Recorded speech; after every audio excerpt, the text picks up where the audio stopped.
Speakers. We're very fortunate to have with us today 3 guest speakers, and I'll introduce them quickly. You'll see their bios on the screens as they do their initial presentations and reflections. But first of all, we're very happy to have with us Oliver Lacey-Hall, who is currently head of the Regional Office for Asia and the Pacific with OCHA. He has 25 years of experience in humanitarian work, including with UNHCR, UNDP, European Commission, and the OSCE. We're also delighted to have with us today Jagan Chapagain, originally from Nepal. He's now the director of the Ifrc Asia Pacific Zone. Jagan has fulfilled numerous leadership roles in the field with Ifrc, including the head of regional delegation for Central Asia, senior regional officer in Geneva, regional organizational development delegate for Southeast Asia, and head of sub-delegation in Montenegro. Third, we're delighted to have with us Lilianne Fan, who is calling in today from Myanmar, and we hope that her connection holds. Lilianne is leading HPG's growing engagement on humanitarian action in Asia, including with ASEAN, Myanmar, China, and Indonesia. Prior to joining ODI HPG, Lilianne had served as Housing, Land, and Property Coordinator for the IASC cluster system in Haiti, as advisor to the ASEAN Special Envoy on post-Nargis recovery in Myanmar, as member of the advisory team of the Governor of Aceh on sustainable development following the Aceh Peace Agreement of 2005, and as Senior Policy Coordinator for Oxfam International in Aceh. So a warm welcome to all of you, and now we'll be moving on to ask Oliver to start us off, and we have asked Oliver to take on 2 tasks as our first speaker today. So first, to give all of us an update and an overview of the World Humanitarian Summit consultation process in the region, and then moving into the more substantive discussion regarding the actual content of the consultation and the summit process, to offer a few initial remarks on the theme of humanitarian effectiveness in the region. Oliver, I believe we're bringing you online now. I see a green light. Does that mean I'm on? Okay. Floor is yours. Angharad, thank you so much for that that very nice introduction. Good afternoon, good morning, good evening, depending on where you are in the world. Thank you all so much for joining this this discussion. It's really great to have so many people engaged in this through the amazing wonders of modern technology, which still baffle me, but it's great that we can do this. As Angharad said, I'm going to cover 2 areas. One is perhaps a little bit of background on the summit itself for those of you who've not yet managed to figure out what this is and why it's happening, and then some reflections on this issue of the changing humanitarian landscape and what that means, I guess, for the effectiveness of what we as humanitarians do. So let me start first with the issue of the summit itself. I mean, I think, you know, from the slightly OCHA-centric position that I have, what we see is that 25 years on, almost 25 years on from the creation of the current kind of humanitarian system, which created OCHA and the position of the Emergency Relief Coordinator, the Interagency Standing Committee, which is sort of the governing body, if you like, for international humanitarian action. 25 years on, the world is a very different place from what it was in 1991. And if you're not old enough to remember back that far, that's a good thing. If you are old enough to remember back that far, I'm sure you're going to agree with me that the world is an extremely changed place. And I think, you know, for humanitarian action, that has a number of quite serious and significant implications. You know, we see that new trends, maybe not new trends, but trends which are being articulated in new ways, such as climate change. You know, the fact that the world's population is growing so rapidly, these interesting financial and energy sector crises that we see, food crises and so on and so forth. The interplay between those are having quite a significant impact on the well-being of people and on the levels of vulnerability of people around the world. So that's sort of one factor, if you like, which I think drove the thinking that it was time to stop and think a little bit about where is humanitarian action going.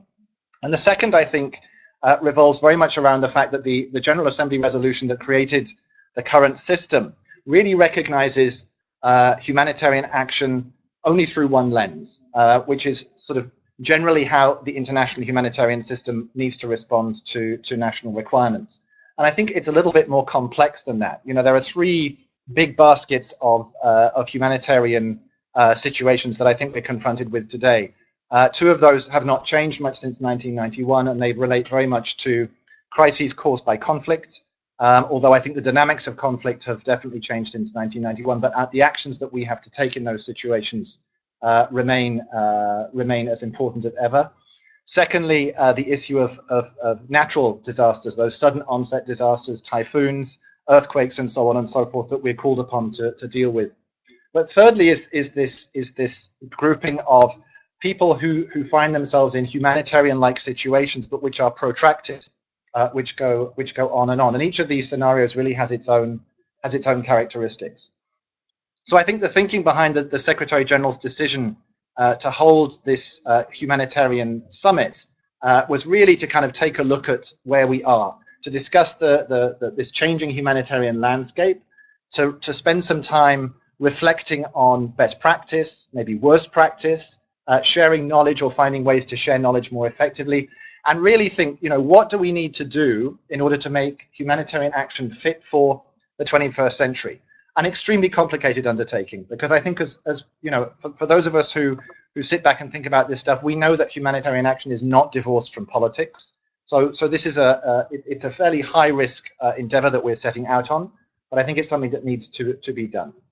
Now, to make this process manageable, the summit will look at four very big baskets of issues, and these focus on, number one, humanitarian effectiveness, which we're going to be talking about a little bit more today. The second one is looking at reducing vulnerability and managing risk. So actually seeing where and how, through doing better at that element of the work, we can actually lessen the impact of sudden onset crises, and where possible, deflect crises that can be deflected. Thirdly, is looking at the impact that technology is having on what we do. I mean, technology, when I was starting out in this business 25 years ago, technology was a telex machine in the corner of the office that hummed into life once or twice a week and delivered messages from our colleagues in far-flung places. You know, fast forward 25 years and it's a whole new ballgame for us and also for the people that we are here to serve. And the fourth area is looking at this very difficult issue of conflict and how we support people who find themselves in conflict situations. So we're going to look at those four baskets of things. We are going to do that through two sets of processes. One, a series of regional discussions. And the regional discussion for North and Southeast Asia is very well underway and will culminate in a consultative meeting that will take place in Tokyo on the 23rd and 24th of July this year. And a lot of work has been going on that. And that will help to set the agenda for sort of the 2016 meeting, together with consultations that will take place in 7 other regions of the world. We have also 4 thematic teams of experts who are looking at these 4 issues and bringing together whatever comes out of these 8 regional consultations, and that will help to drive the process towards 2016. The question I get asked mostly is, well, what's the outcome going to be? And the answer is, we don't know right now what the outcome is going to be. We're just starting on this process, and we hope that through a very broad range of stakeholder consultations, we will start to see emerging a picture of what the key issues are going to be that need fixing in Istanbul in 2016. For the North and Southeast Asia consultation, we're looking at an engagement with 16 countries from across the region, the 10 countries of ASEAN, plus Mongolia, China, Timor-Leste, Democratic People's Republic of Korea, and Japan. And Japan and Indonesia will be co-hosting this event in Tokyo. It's a relatively modest gathering of people in Tokyo. We have 100 participants attending. We'll have 37 from member states, 3 from regional organizations, 5 UN agencies, 5 international NGOs, 4 regional NGOs, 5 from the Red Cross, 16 from national and local CSOs, 5 people representing affected communities, 10 representatives of the private sector, and 10 representatives of the academic sector. So this is the grouping of people. clearly having those 100 people in the room is not going to provide us with a reflection of what's going on across the region. So a lot of work is being done right now on conducting interviews and discussions with stakeholder members. We've done this through working with various stakeholders across the region, member states, of course, the countries in this region who've been consulting amongst themselves, people who are affected by disasters, hearing their voice, plus the community service, the civil society organizations that are working with them, traditional humanitarian country teams, individual agencies, military actors, of course, who play an enormous role in disaster management and disaster response in this region, and of course regional organizations. I guess the key part, the most important part of this process, and the one that we are most worried about, if I'm honest, is basically hearing from members of the public who don't have access to those particular groupings. And we're trying to do this through a series of online consultations. And those online consultations are live right now. We would urge you to join those consultations. In the process now of consolidating the results of about 400 survey returns that we have received so far, we think that will go up quite a lot from those various groupings that I've described above, plus what's coming out of the online consultations. Those will be consolidated into a core piece of analysis, probably 8 to 10 pages long, that will be used as the basis for developing the positions that we will take into the Tokyo meeting for discussion there. And from that, we're aiming to have a 10 or so page document that will provide clear and crisp outcomes from the Tokyo meeting that will feed into the global process. So this is kind of where we're at on the World Humanitarian Summit organization. If people have questions on that, I'd be very happy to entertain those. But if I can turn now a little bit to this whole issue of the changing humanitarian landscape, because I think this is perhaps one of the key elements of the discussion that we'll need to take forward from this region, because I think in this region things really have changed enormously and are in the process of changing. The General Assembly resolution that created the current humanitarian system also includes a sentence saying that governments of affected countries, when they want help, need to appeal for it. You go to any government in this region and say, are you going to appeal? And the answer, generally speaking, is no, we're not going to appeal. If you'd like to offer, we may accept offers of assistance, but we're certainly not going to put ourselves out there and appeal. So this is something I think that we need to look at. I think we also need to look at how humanitarian action is positioned against the aspirations of the member states, the countries in this region, when it comes to their own ownership of disaster management and humanitarian response. And the fact that we are a fairly poorly regulated industry, I think, is coming back to us in the way that governments are now regulating action that takes place within their borders with far more discipline than has been the case in the past. So I think that's a sort of second factor that we need to consider.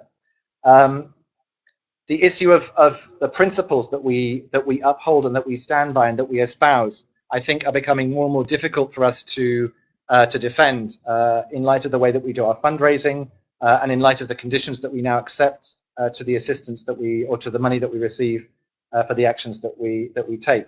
So that's kind of one basket of issues, I guess. The second is that the number of organizations that are involved in humanitarian action have exploded over the last 15, 20 years, and that's been in line with the explosion of the amount of resources that have been needed for humanitarian action. It's a fairly crowded space in this region, and it's crowded not only in terms of international NGOs and the UN and so on and so forth, but increasingly, I think, by the aspirations, the desires, and the capacities of national organizations, national non-governmental organizations, national disaster management authorities, private contractors, an increasing move towards bilateralism in providing disaster management assistance, and so on and so forth. So that, I think, is that's also a key factor. I mean, there are a whole bunch of others, and I can't go on for a long time. But I think the question for us in this region the suggestion is, take a look at the note that we have put on the website around humanitarian effectiveness in this region, and we really need to think in the Asia-Pacific region, what are the issues for us? What's important when it comes to ensuring that the humanitarian system as effective as possible. What is preventing that happening right now in this region? What is happening to move us in one direction or another? The actions of states, the actions of our colleagues working in national institutions, national non-governmental organizations, and how do we respond and how do we adapt to that? What do we need to do to ensure that what we're doing is effective and is aligned with more closely than is the case right now? So I guess I'll leave this with three questions. I would suggest that we think about, how can those of us who are involved in humanitarian action, and I'm not being exclusive here, I'm saying, any level or any entity that's involved in humanitarian action, how can we better interoperate with, how can we better work with each other than we're doing right now? Our platforms, or the way in which we coordinate and work together, are quite siloed and stovepipes. The cluster system, we're constantly told this is exclusive, it's only for the IASC agencies and the UN. How do we break out of that mold? How do we make those mechanisms and systems more inclusive? Or how do we put those mechanisms and systems away and say we're going to work within government structures, or we're going to work within existing structures that have been set up by national NGOs, whilst not trying to dominate and take control of those mechanisms and systems? And I guess the third question that I would pose is, what are some of the common objectives and standards that we might need to be putting into place to ensure that assistance that's being provided by different humanitarian, non-humanitarian, business, government actors, what standards and objectives do we need to put into place to ensure that we're best meeting the needs of the people who are affected by disasters and crises? And that, of course, leads us into the whole discussion of the extent to which we are accountable to those people and we are actually listening to what it is that they want. I think that was my 10 minutes, if I'm not mistaken. So I will hold there, but happy to take questions in due course. Great. Thank you so much, Oliver. And I can see we do have a number of questions coming in, both about the process, but also, of course, about some of the issues and important questions that you've raised. So thanks again for that. We are going to turn now directly to our next guest speaker. Jagan, I believe that your audio is live, and I'd like to pass the floor directly to you for your comments. Thank you very much. Good morning, good afternoon, good evening, depending on where you are. It's really great to be here with such a big group of people joining this very, very important conversation. Oliver mentioned about 25 years of UN OCHA. Of course, I'm representing here the Red Cross, Red Crescent movement, which is, of course, we are celebrating 150 years of our existence. This initiative coming from the UN Secretary General, we absolutely believe that this is a very important initiative, and from the Red Cross Red Crescent movement, we have really decided to closely engage, because this is really, really critical that the very wide participation of stakeholders is extremely important if we are to reshape the future of the humanitarian action, which is ever important with the changing world, as Oliver described before. I would like to have sort of two sets of issues I want to present. One is the landscape. Of course, you will probably find my view very much Red Cross, Red Crescent centric, but I hope that some of this will resonate with many of you here in the audience today. At the first point, I would like to really highlight is the increasing capacity, especially if we look at this region, East Asia and Northeast Asia. Massive increase in the capacity. There is a massive shift of power balance. So our traditional way of thinking when it comes to west to east type of the humanitarian action is no longer relevant. So we really have to see this growing capacity in the countries, in the communities, in the organizations that exist in the countries, leading to an assertiveness to lead their own humanitarian actions in their own countries. So it's really important that we recognize that domestic capacity, which actually is the only sustainable capacity that we can have. The second nature of issues we can talk about is the complexities of the natural disasters. I really don't know why, but we are seeing increasingly that the big natural disasters are actually happening when there is already an internal conflict.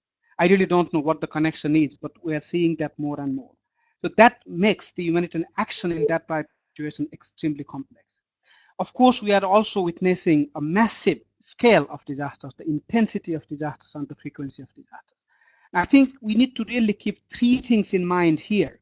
The increasing the complexity of the disasters, a link to three things I think we have to really keep in our mind, in addition to conflict, is the effect of the climate change, although there is a debate still going on around that issue. The second thing, the issue around the urbanization. And the third is the shift on demography because of various reasons, but also because of migration. So the combined effect of climate change, urbanization, and demography really affecting or increasing the complexity of the disasters. Third point is really the available humanitarian space. I think Oliver alluded to the explosion of number of humanitarian actors, both domestic actors, I think the NGOs, the civil society organizations, the private sector, as well as international actors. And the few actors which we really have to consider very seriously is the role of the military in the humanitarian action. We are seeing that increasing in various parts of the world, including this part of the world. Of course, the role of the private sector and increasing role of the faith-based organizations in various countries. So absolutely overcrowding of humanitarian actors, and the actors who are not traditionally considered humanitarian actors, but doing a very effective humanitarian work. The final set of issues is really the power of technology. How the technology has evolved in the last 10 years, it's absolutely enormous. The technology also, of course, have changed how the information is shared, the communication is handled, and how it is managed. And that's absolutely having massive impact on how a humanitarian action can be organized. So the whole power of communications because of the explosion on the power of technology. So if I can summarize, I think I can summarize these things in 4 C's. The first, the capacity, the increasing capacity of the countries.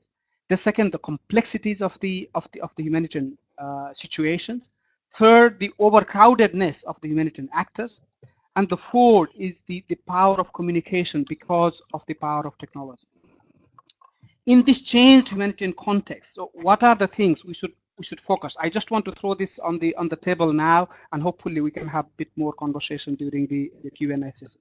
The first would be really recognizing and investing in building the local capacities further. I think that should be absolutely the top priority at the country level, investing at the country level, investing on the preparedness agenda and the adequate financing on the preparedness and resilience. It's absolutely key.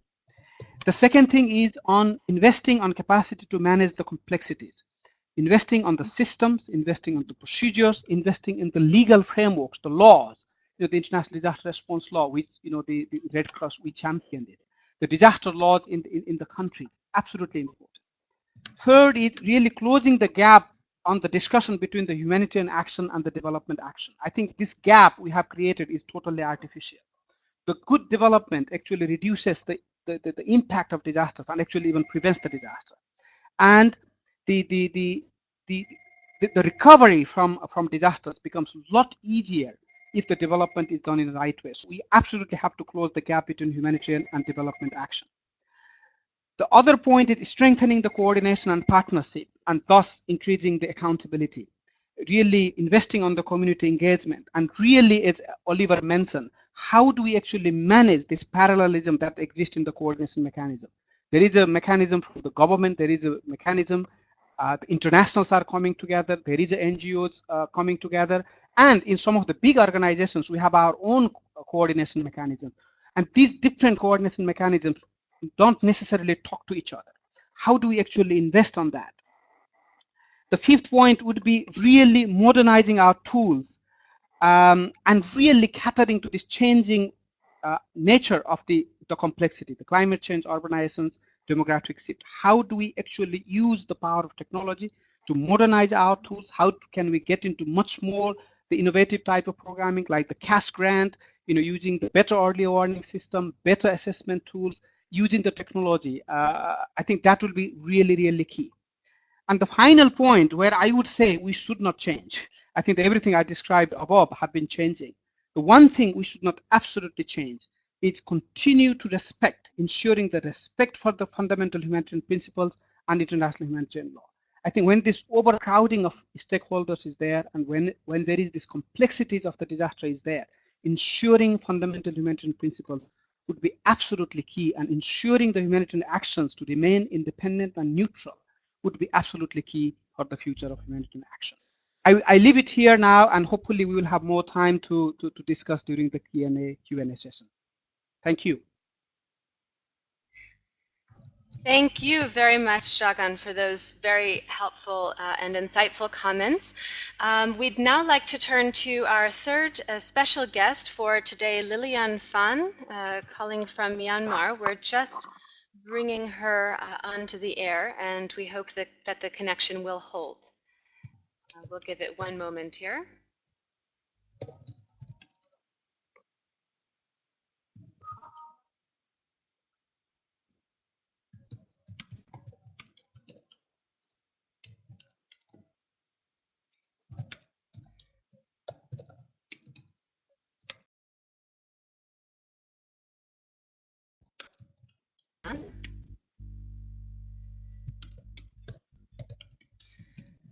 Okay, so while we're working on that connection, we're going to start one of our snap polls that I mentioned.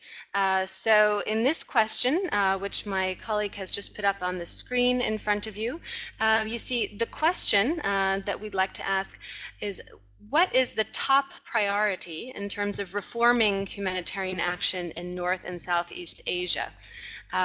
Now, this is, of course, a challenge possibly for some people to choose just one, but we thought it would be an interesting way to take the temperature of this virtual room, to see where people think the most focus really should be put when we're talking about reforms, improvements to humanitarian action in the region. So please do take a moment to submit your answer. And as we're doing that, I think we'd like to invite Lilianne to come on and offer her comments. Lilianne, I believe your connection is working now. I hope so. Can everybody hear me?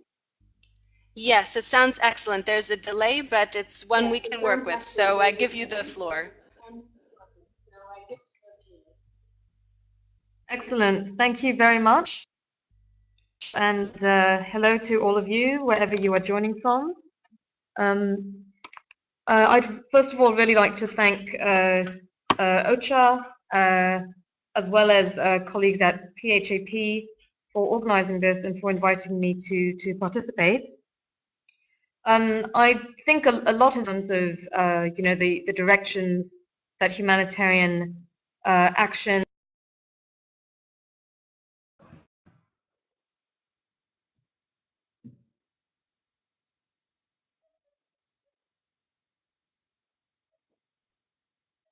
but also about what the same in spite of changes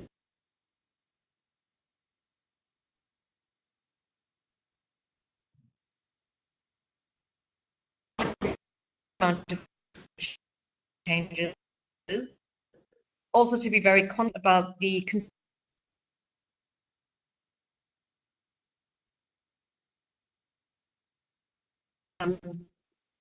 on three things really.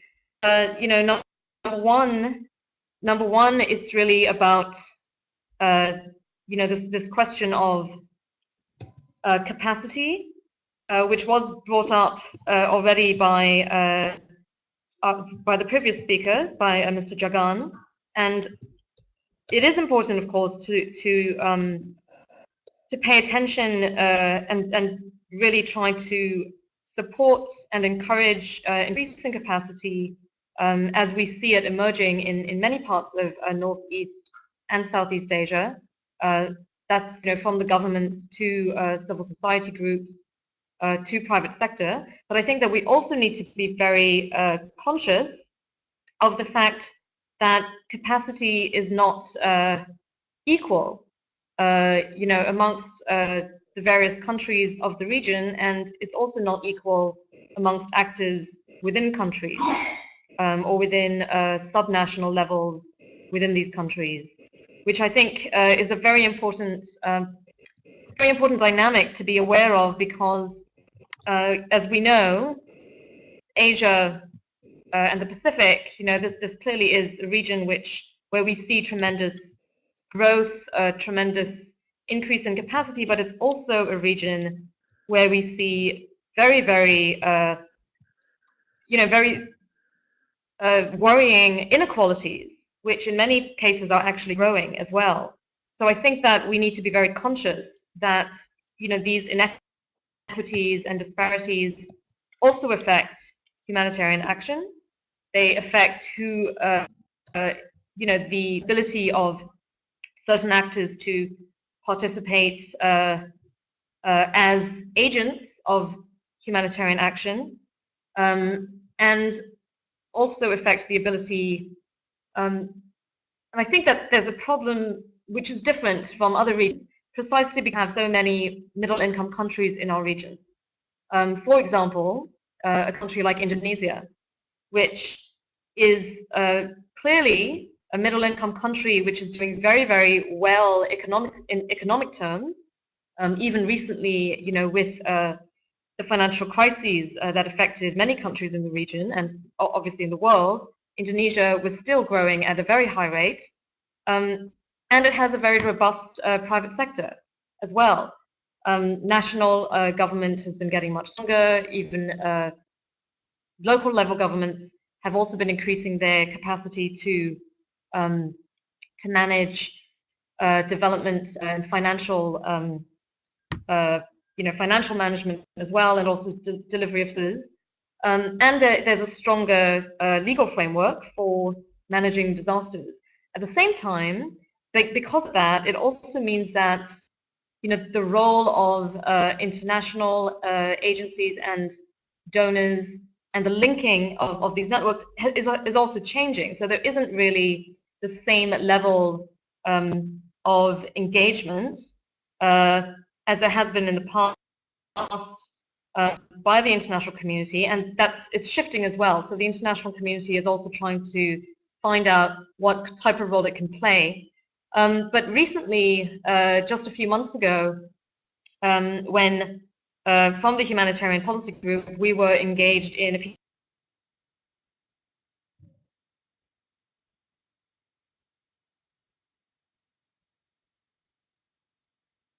clear that actually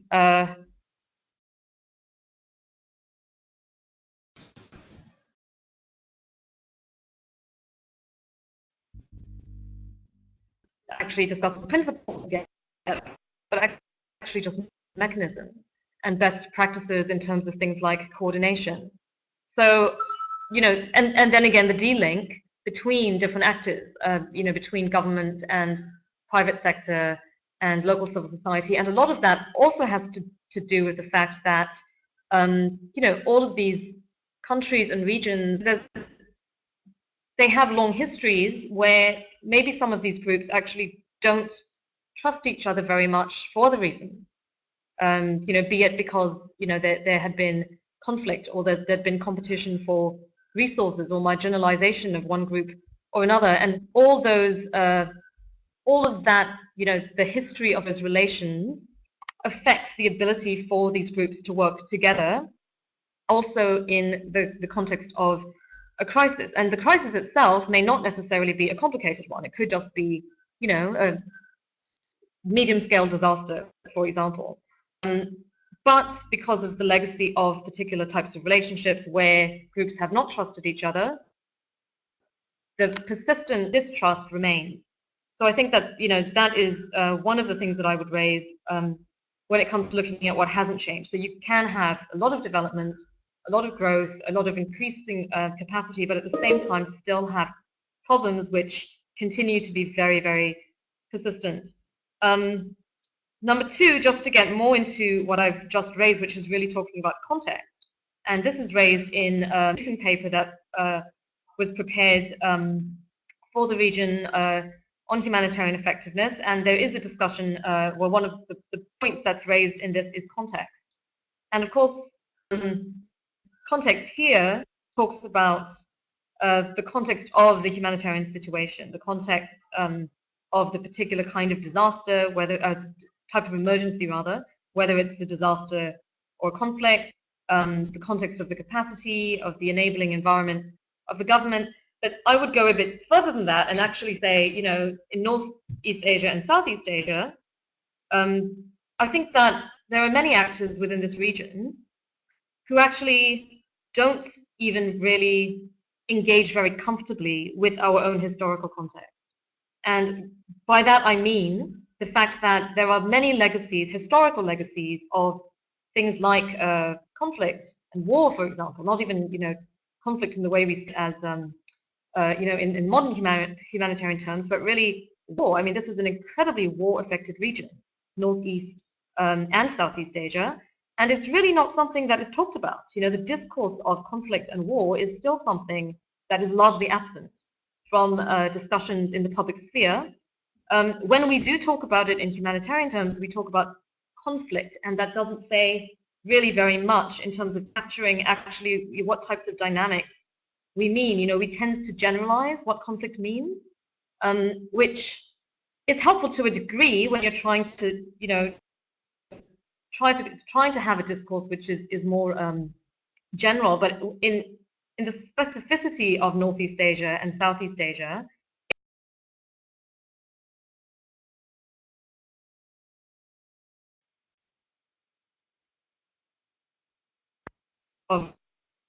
of distrust, for example. So I would raise, you know, examples of the Korean War and, you know, the famines that have been actually affected many of our regions as a result also of war. The Cold War obviously has an enormous legacy in this region, both in Southeast Asia. You know, there is very little talk about the legacy of the Cold War, which actually still has a lot of, still has really defined this region to a very large degree, including the effect on subnational conflicts within the region. That's another aspect in this region which, you know, is not talked about very much. There was recently a very good paper and a very timely paper that came out, which was published by the Asia Foundation, and that looked at, you know, subnational conflict in Asia, and really showed that actually aid agencies and donor agencies, you know, including humanitarian, really don't understand how to work in subnational conflict. And actually, you know, this is the type of conflict which is more prevalent in Asia than anywhere else in the world. It actually affects many countries in this region, and most of these countries are middle-income countries. I mean, we just look across the region and you see, obviously, you know, Mindanao. You see here in Myanmar, you know, 14 conflicts, which, you know, some of which are now engaged in ceasefire talks and a peace process, but others which are really not, you know, which are still very intractable. You have conflict, even just again talking about Myanmar. There's, you know, we use this word conflict. You have so many different typologies of violence that's happening here, which is causing humanitarian crisis. You have the emergence as well of, you know, new kinds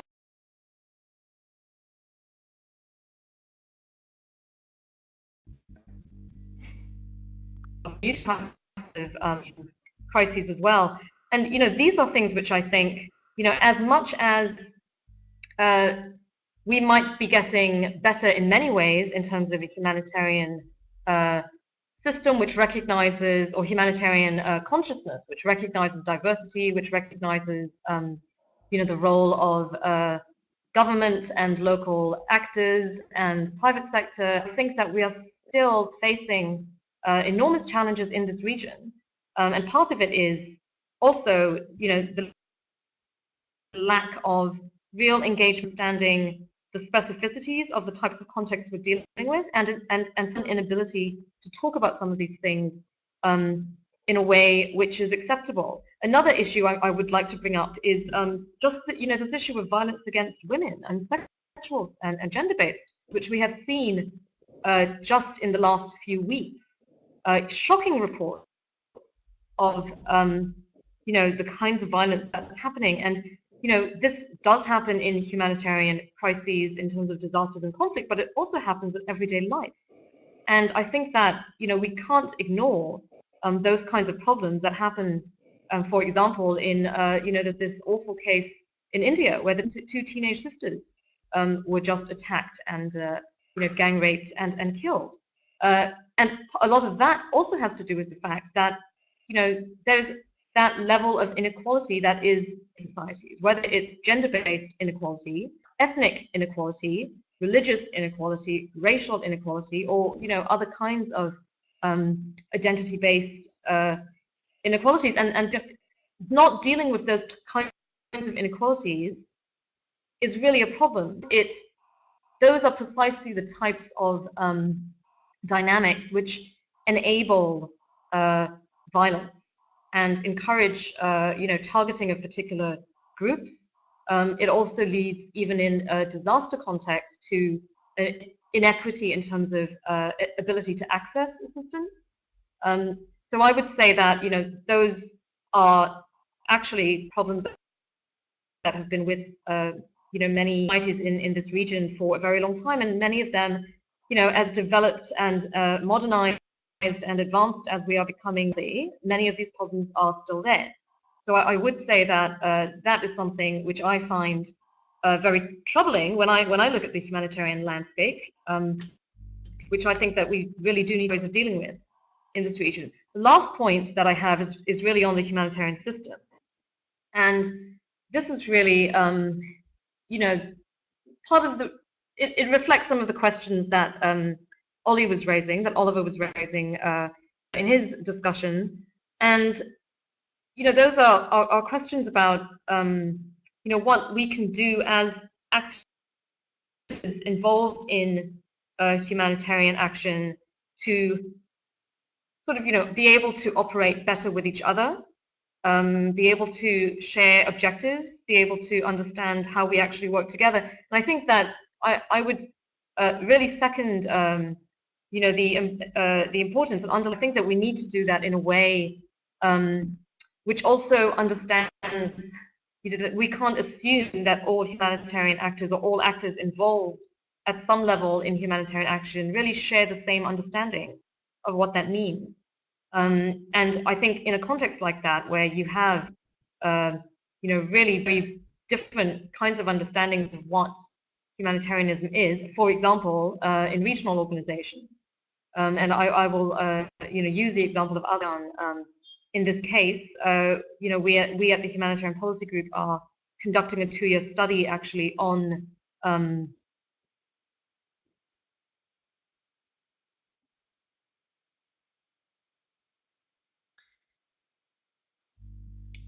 humanitarian to understanding developing frameworks for disaster management, but actually very little when it comes to looking at humanitarian crises which are affected by conflict. And how do you then, talk about humanitarianism in a way which, or how do you start a conversation in this region about humanitarianism, which isn't so selective and actually does get back to principles of impartiality, humanity, and neutrality. And it doesn't mean to say that we should be absolutely dogmatic about principles in every case and expect that every actor is going to see things the way that we do, but at the same time, there should be certain principles which are non-negotiable. And I think that that is certainly a challenge which the humanitarian system is facing globally and in this region as well. Great. Thank you very much, Lilianne, for those comments and contributions to the discussion. I know they're very much appreciated by us and by all of the participants. Now, looking at the limited amount of time that we have left, we want to bring a number of other inputs into the discussion if we can. And we're going to see how we can do this most efficiently because, of course, there are a number of people who would like to weigh in. So first of all, I believe we have with us on the line Beth Eggleston, who's calling in today from Australia, who had a comment and a question to make. Beth, are you on the line? Yes, I am. Good evening, and good evening, everyone. Hello from Melbourne. My name's Beth Eggleston from the Humanitarian Advisory Group. My question has been touched on a little by all of the speakers, and thank you much for all your comments. My question is about how the international humanitarian system promotes the use of military as a last resort in disaster relief. However, we all understand both national and international actors, humanitarian actors, should maximize effectiveness in that reality. Is operability really what we're looking for? Great. Thank you very much for that question, Beth. Now, a note to our speakers. I'm actually going to be collecting a number of questions, comments, and inputs from the polls. So if you'll bear with me, perhaps take some notes on your end regarding the questions and comments that you would like to respond to. I'll take a number of them and then give each of you the floor at the end for responses and wrap-up comments, just taking a look at the amount of time we have. So you may recall the survey that we circulated before Lilianne came on the line. I just wanted to share with everyone the results of that. So we had nearly half of the participants today responding. The question was regarding what is the top priority in terms of reforming humanitarian action in the region. And as we can see, we had a clear top three. So the first priority, in fact, was strengthening local capacity, and then tied second and third priorities were accountability of humanitarian actors and improved coordination. So there's some additional food for thought. And while we're bringing in another question on the line from Sarah Mace, who's calling from the Philippines, we're going to be launching another poll. So we're all going to be multitasking here. Now, Sarah, I believe your audio is live. You're welcome to make a comment or ask a question. Okay, great. I hope you can hear me. Rather busy this here in Tacloban.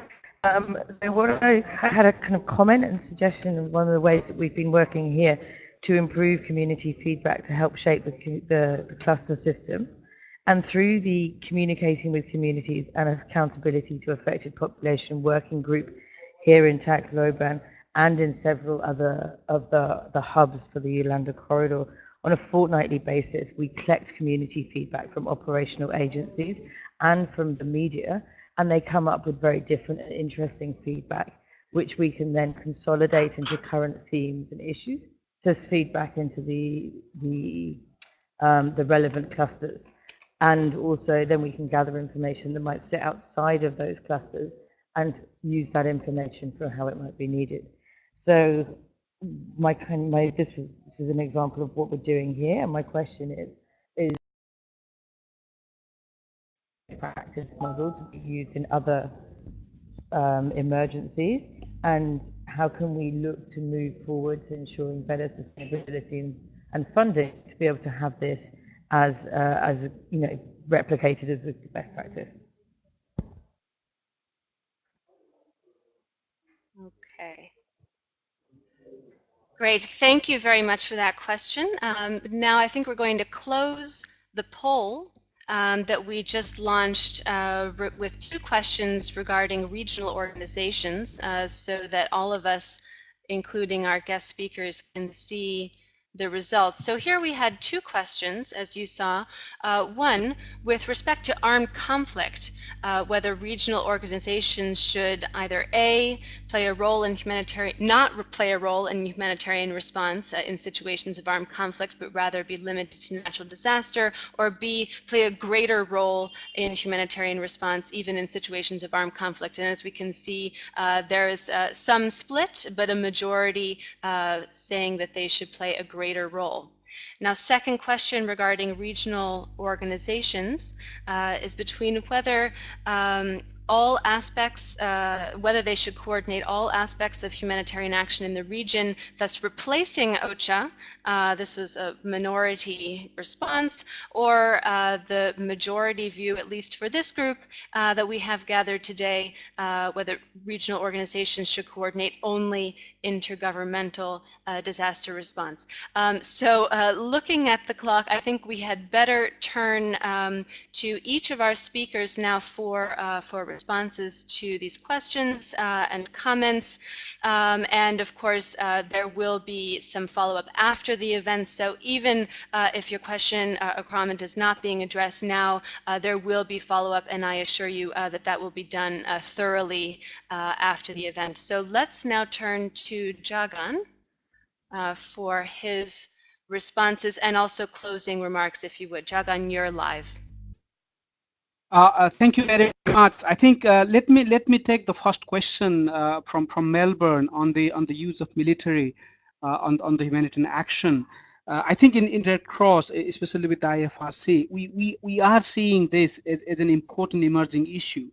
But to be very honest with you, we really don't know what it means, and we really don't know how the militaries are actually getting involved in humanitarian issues, and how the interlinkage could be between the traditional humanitarian actors and the military actors. And actually, just last month, beginning of May, together with the UN OCHA, we hosted a big meeting here in Kuala Lumpur to try to understand that. So I think at this stage, what I would like to say, this is an important subject. We have to study, we have to engage in the discussion with the military, and hopefully, my own hope is that in the years to come, we can lay down some ground rules on how the traditional humanitarian actors and the military can work together during the non-conflict humanitarian situation. I think there are certain rules that already exist when it comes to the conflict situations, through the international humanitarian laws and all those type of things. I think we don't quite have as much clarity when it comes to the non-conflict humanitarian situations. So I think this is a work in progress, and I think in Red Cross with the Ifrc, we are absolutely engaged very closely to take this discussion forward.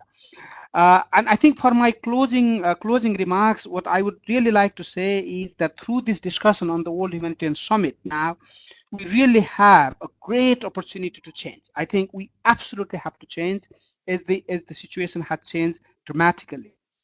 There has to be a whole paradigm shift.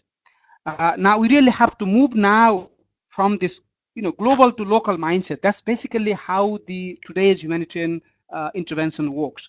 We really have to turn that upside down and move to much more local to global mindset. We really have to change from the short-term humanitarian relief mindset to longer-term sustainable community empowerment with dignity type of mindset.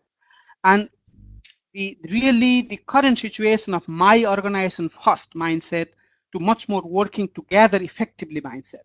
And I really believe that this discussion on the Humanitarian Summit provides us a platform to actually debate these issues and really move forward. And my final point here would be that hopefully this will really provide an opportunity, not only for the bigger ones like the UN, like the Red Cross, or the few big INGOs, who generally have the voice in this type of forum, but really a groundswell of participation from the smaller NGOs, the general people from the community, participants from the affected community, to really have a voice and really set the discussion leading up to 2016. So I really hope that this is just the beginning of the conversation, and we will make a significant impact come 2016. Thank you very much for this opportunity to share my views this afternoon. Thank you, Jagan, and it's really been a pleasure to have you with us. Now, we've put up one last poll. I'd like to ask the last comments from the guest speakers. The subject of this poll is, of course, a fitting final question: what should be the main focus of the international humanitarian system? Now you can take a moment to answer that, and in the meantime, I'd like to turn to Lilianne for very brief, if you would, comments and closing remarks.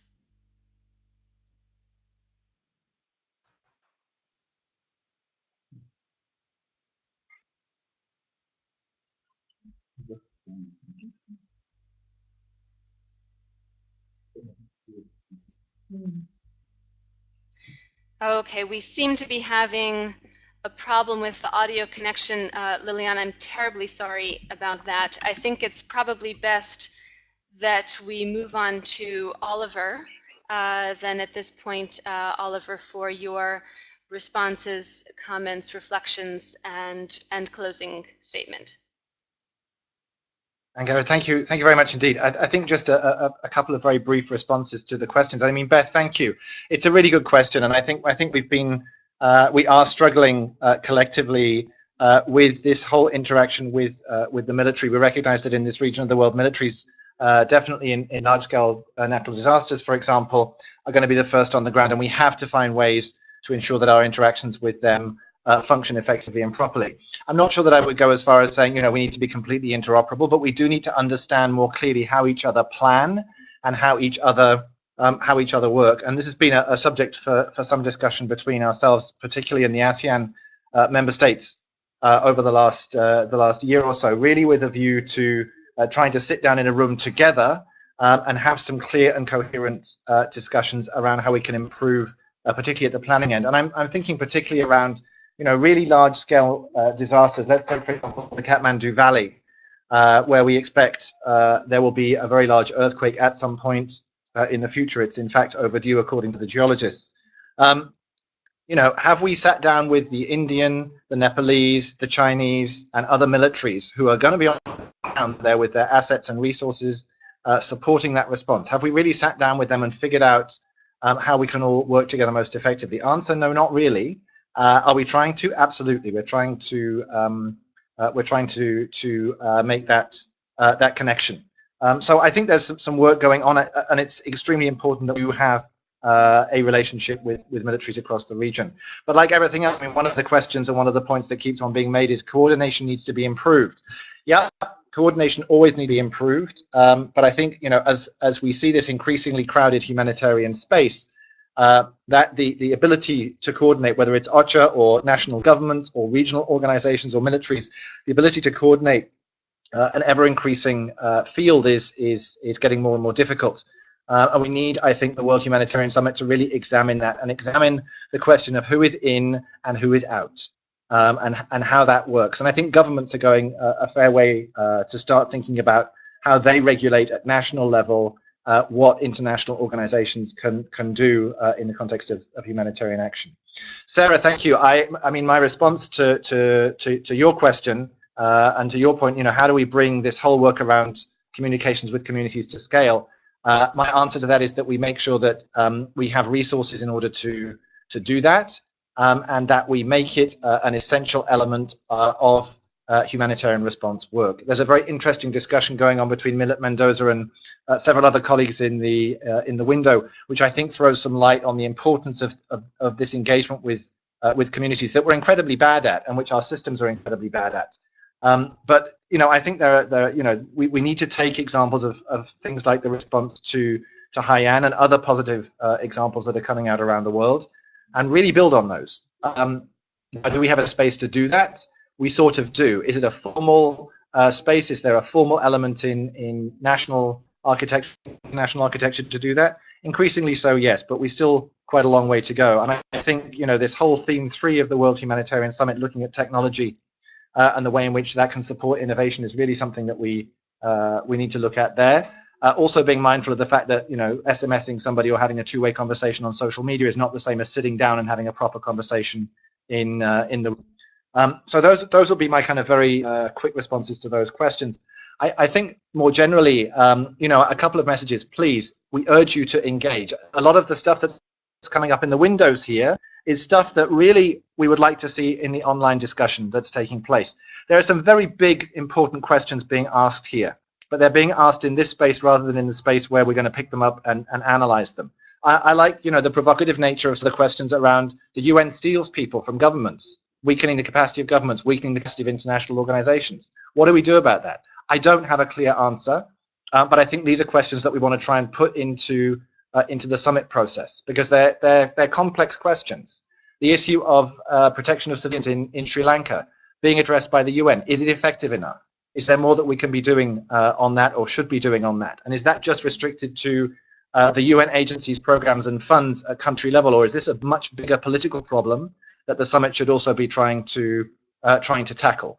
So, I think we need to A, helicopter out, and B, 54 people who are on this call right now, all of whom have a stake in what the international humanitarian system looks like in the future, as evidenced by what they're saying in the online discussion here, we need to hear your voices as we move into the Tokyo meeting. We need edgy, thought-provoking, daring suggestions to be put out there.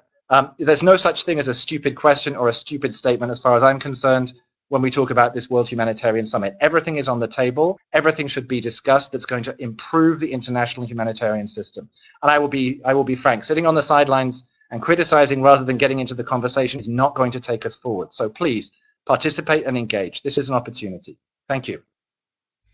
Thank you very much, Oliver, for those inspiring last comments, and I would encourage everyone in exactly the same way. Definitely do take this conversation forward. For our part here at PHAP, we're going to be compiling all of the comments, the contributions, the questions that have been posed during the event today, putting them together in one place so that they can be fed into the process. But please do keep it alive. I think as we've seen throughout the discussion, and Oliver highlighted it well, there are many important and difficult challenges here. No one person or organization has the answer, and it really is going to be a group effort to address these issues together and see how the humanitarian community, humanitarian system can move forward. That said, we do have another very exciting event happening in this format next week, and we hope that many of you will join us for that. Again, we're going to be focusing on the North and Southeast Asia region, and we're working with Oliver, his colleagues in Bangkok, as well as other guest speakers and cooperating organizations to put this together. The theme is going to be on humanitarian response in situations of armed conflict, and that will take place exactly 1 week from now on Thursday, 19th of June, 4 p.m. Bangkok time. So we encourage you to read more about that and register online, in addition, of course, to joining the ongoing online consultations. So with that, and with sincere apologies for being a bit over time today, I'd like to thank all of our speakers for their availability and valuable insights today into the summit process, but also on the theme of the day here. Also to, of course, thank all of the participants in the discussion for their interest, their important contributions and questions.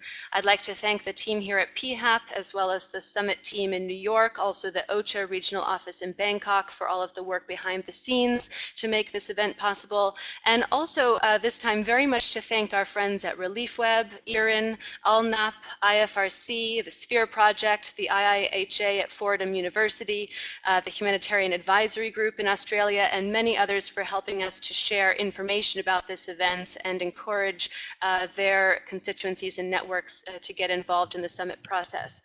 For more information about the World Humanitarian Summit and to join the online consultations, as has been noted, we do invite you to visit www.worldhumanitariansummit.org and to discuss on Twitter using hashtag WHSummit.